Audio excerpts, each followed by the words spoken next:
Assalamualaikum warahmatullahi wabarakatuh. Sebelumnya perkenalkan, nama saya Nabila Glisya Putri Ramadhani dengan NIM 230111100014. Video ini saya buat untuk memenuhi tugas UTS Hukum Perancangan Perundang-undangan kelas G. Soal pertama, hierarki peraturan perundang-undangan diatur di pasal 7 Undang-Undang Nomor 12 Tahun 2011 tentang pembentukan peraturan perundang-undangan. Apa saja bentuk makna dari hierarki peraturan perundang-undangan? Jadi makna dari hierarki peraturan perundang-undangan berdasarkan pasal 7 itu sendiri, yaitu ada tingkatan kekuatan hukum yang dimana setiap tingkatan kekuatan hukum itu berbeda. Ada peraturan yang lebih tinggi itu mengikat dan menjadi dasar dari peraturan di bawahnya, yaitu ada norma lex superior derogat legi inferior. Peraturan yang lebih rendah tidak boleh bertentangan dengan peraturan yang lebih tinggi. Selanjutnya yaitu struktur sistem hukum. Hierarki ini menunjukkan sistematika dan keterpaduan hukum nasional, mulai dari undang-undang dasar hingga peraturan daerah. Untuk hierarki dari susunan peraturan perundang-undangannya sendiri, yaitu ada Undang-Undang Negara Republik Indonesia, ada ketetapan MPR, ada undang-undang atau peraturan pemerintah pengganti undang-undang yang biasa kita sebut dengan Perpu, ada peraturan pemerintah atau PP, ada peraturan presiden, dan juga ada peraturan daerah provinsi, peraturan daerah pemerintah kabupaten. Selanjutnya untuk soal kedua, yaitu jelaskan makna dari Pancasila merupakan sumber segala sumber hukum negara dan bagaimana perannya dalam pembentukan peraturan perundang-undangan.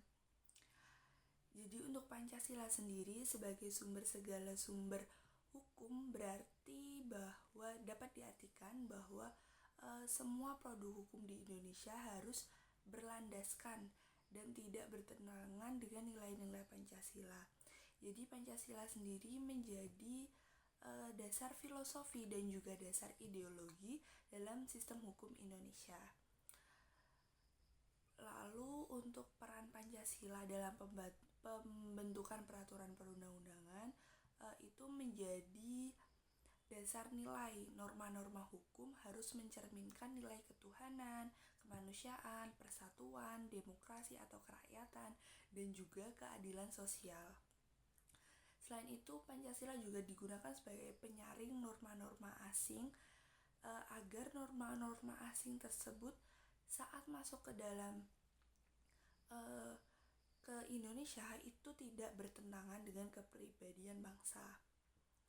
Selanjutnya soal nomor 3, pada pasal 5 Undang-Undang Nomor 12 Tahun 2011 tentang pembentukan peraturan perundangan diatur asas-asas pembentukan peraturan perundang-undangan yang baik. Salah satu asasnya adalah asas kedayagunaan dan juga kehasilgunaan. Berikan salah satu contoh peraturan perundang-undangan.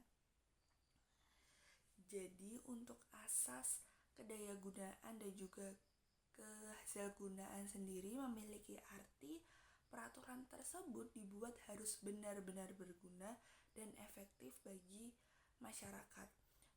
Salah satu contohnya yaitu Undang-Undang Nomor 6 Tahun 2011 tentang desa. Jadi undang-undang ini berdaya guna karena memberikan kewenangan dan dana desa untuk pembangunan berbasis lokal.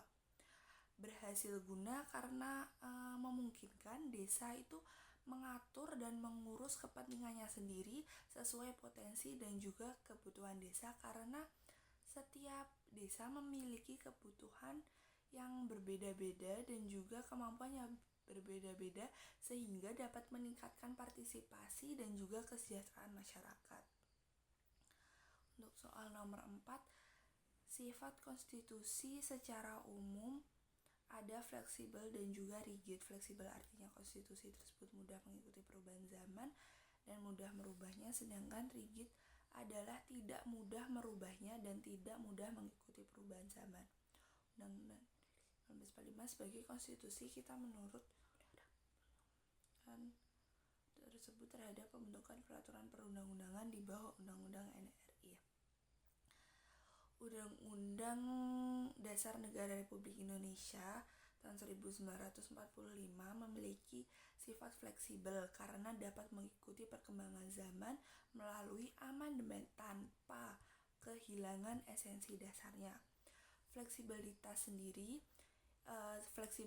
ini sendiri memungkinkan Undang-Undang Dasar 1945 menjadi landasan adaptif bagi pembentukan peraturan perundang-undangan baru yang relevan dengan kondisi masyarakat sekarang. Dengan sifat fleksibel tersebut, Undang-Undang 1945 tetap menjadi pedoman utama dalam sistem hukum Indonesia, memastikan bahwa setiap aturan tetap sesuai dengan semangat konstitusi. Serta menurut Yoyon Darusman, Undang-Undang 1945 ini bersifat luas namun kaku. Secara normatif, Undang-Undang 1945 masih memiliki sifat fleksibel karena di dalam batang tubuhnya itu masih mengatur bagaimana tata cara mengubah undang-undang tersebut. Dapat dibuktikan sejauh ini Undang-Undang Dasar itu telah diubah sebanyak 4 kali atau telah diamandemen sebanyak 4 kali. Makna dari undang-undang bersifat fleksibel adalah dapat toleran terhadap adanya penyimpangan atau pelanggaran yang terjadi, tetapi masih dalam batas kewajaran serta tidak membahayakan. Bukan hanya itu saja, makna Undang-Undang 1945 bersifat fleksibel ini menunjukkan bahwa pedoman pokok yang terdapat dalam Undang-Undang 1945 tersebut dapat mengikuti perkembangan zaman. Hal ini dibuktikan sejak awal pengesahan hingga sekarang terus digunakan sebagai landasan konstitusi. Baik, untuk 4 pertanyaan telah saya jawab. Sekian dan terima kasih. Assalamualaikum warahmatullahi wabarakatuh.